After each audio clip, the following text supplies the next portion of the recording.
大家好，今日同大家去到葵芳，咁就帶大家去睇下葵盛遊樂場呢個網球場係點嘅。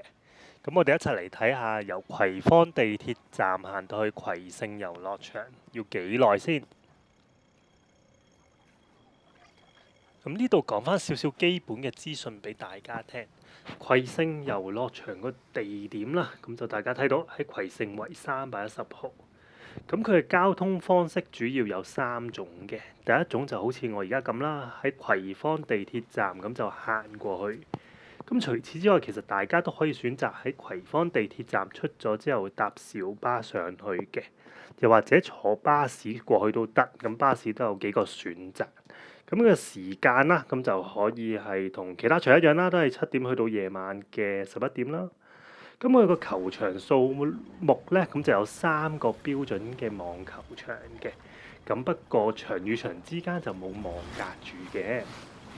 咁呢個場地嘅特色有啲乜嘢咧？咁第一樣嘢啦，其實佢交通就未話去到好方便嗰啲，咁始終都要行段路仔啦，或者可能要啲接駁嘅巴士或者小巴嘅。咁但係其實佢個場地相對嚟講都比較易訂啦，就未去到一啲極之熱門嘅場地。咁如果你係每日7點零鐘入到去，咁基本上都有場可以訂到嘅。咁另一方面啦，咁頭先講過啦，就係場與場之間就暫時都未有網隔開啦，變咗打嘅時候就可能容易隔離場有啲波飛埋去，又或者可能你會打到啲波去到隔離場嗰度，咁呢個其實兩邊都唔係一件好事啦。咁跟住仲有一個位置啦，就係佢個場入邊咧，其實係冇一啲固定嘅座位俾你擺嘢嘅，咁就係有幾張嘅膠凳仔。咁有時候可能你啲凳仔俾隔離場嘅人攞咗去都唔一定嘅，咁又或者可能搬咗去其他地方，咁都有機會啦。咁變咗可能就冇地方擺嘢，或者可能打打下嘅時候冇地方坐低休息啦。咁所以呢個都要留意翻。咁其實我哋而家就到咗個網球場嘅對面㗎啦。咁我哋而家過埋條馬路，咁就可以去到葵盛網球場嗰邊㗎啦。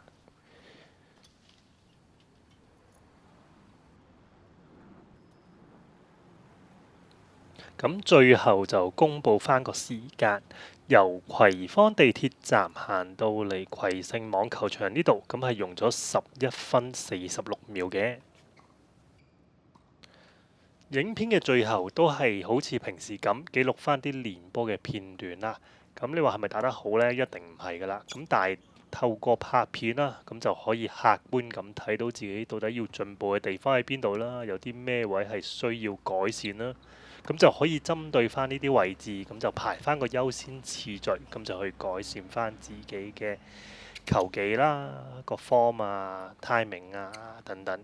咁所以其實呢啲記錄都係一個幾好嘅幫助，咁希望啦之後可以睇到自己嘅進步啦，咁亦都希望大家可以多多支持我啲影片啦。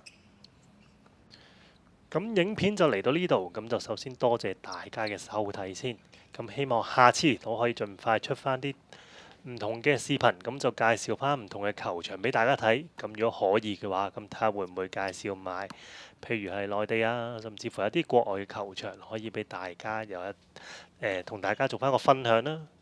咁多謝大家收睇，我哋下次再見，拜拜。